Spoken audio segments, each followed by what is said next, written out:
I'm Jim Benson, and you're listening to TV Time Machine. Like us on Facebook, follow us on Twitter, and visit our show archives at tvtimemachine.com. Did you double down on antiperspirant? You sweat a lot when you're nervous. I went through half a speed stick. Okay, how's your breath? I don't have a sense of smell anymore. I gotta be honest, it smells like dog to me.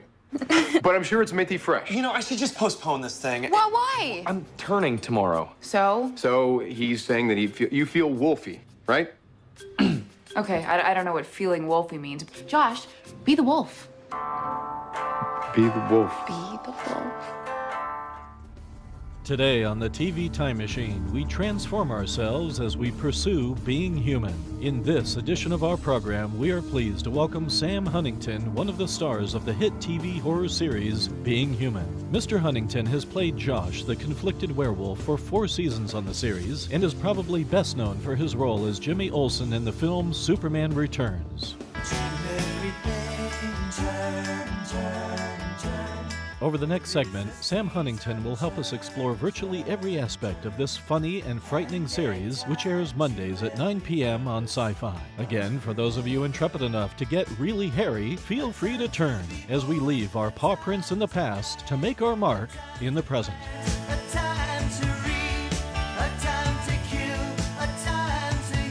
Sam, thank you for coming on board the TV Time Machine. Hey, it's my pleasure. Now, Sam, you star in Being Human, which airs Mondays at 9 p.m. on Sci-Fi. Sam, tell us about the show and your character, Josh. The show is about a couple werewolves, a vampire and a ghost, who share an apartment in Boston. And their kind of twists and turns through life, trying to maintain a shred of their humanity. Normal people who have basically been, afflicted with these diseases, if you will. And my character, I play one of the werewolves. I play Josh, the werewolf, and he is a tormented soul. Totally normal dude who went camping and got scratched by a werewolf, and now is living with this curse. He's having a rough time, man. He doesn't want to admit that he will never have the things that he wanted when he was a human being. So it's a really interesting character. It's a very, very cool show.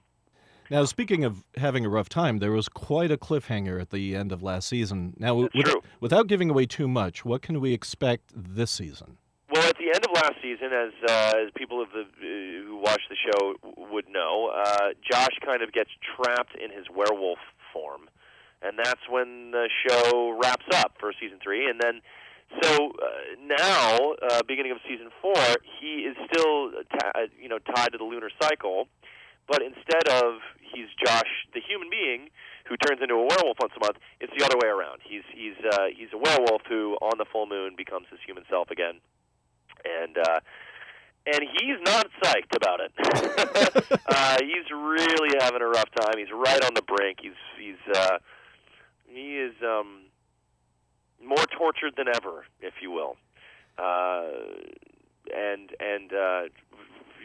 not knowing what to do, not knowing how to deal with it, and losing his mind a bit. So it was really fun, very difficult, very challenging to play, but ultimately I think maybe some of the best stuff happens this year. Well, last season there was a period of time where he was human again. Yeah, long time where he was human. Now. Do you think he was truly happy with that situation? No, that's the thing. It's one of those things that I think is truly. I think it's the most tragic part of the show is the fact that even at this point, even if he was to accomplish his mission and become a human being, things are never going to be the same. It's always going to have been a part of him, and normalcy is almost taken on. When he became human, he realized that normalcy had taken on a new definition, and he wasn't happy because the other thing is his wife was still a werewolf. Right. So he attempted to cure her, but it didn't happen. And so now he's basically living, but his entire life is still caught up in that world. So ironically, painful realization for Josh. Actually, it's probably best for his marriage that they're both werewolves because they have that in common. Exactly. it's not working out really with one of each. You know, it was difficult for them, I think. Now, but no, he turned back into a werewolf. That's fine. And now he's stuck as one. Now, as an allegory, what does being human say about the choices we make and our destinies? Well, it's funny you should ask. I mean, this season is really about destiny. I'm a firm believer in kind of things happen for a reason. I think, obviously it's a very broad statement, but I kind of have to believe it, or else I'll go nuts. And I think that these people have been on this road, and this season we really kind of see what's going to happen for these guys, and the fact that they've been on this road for a reason.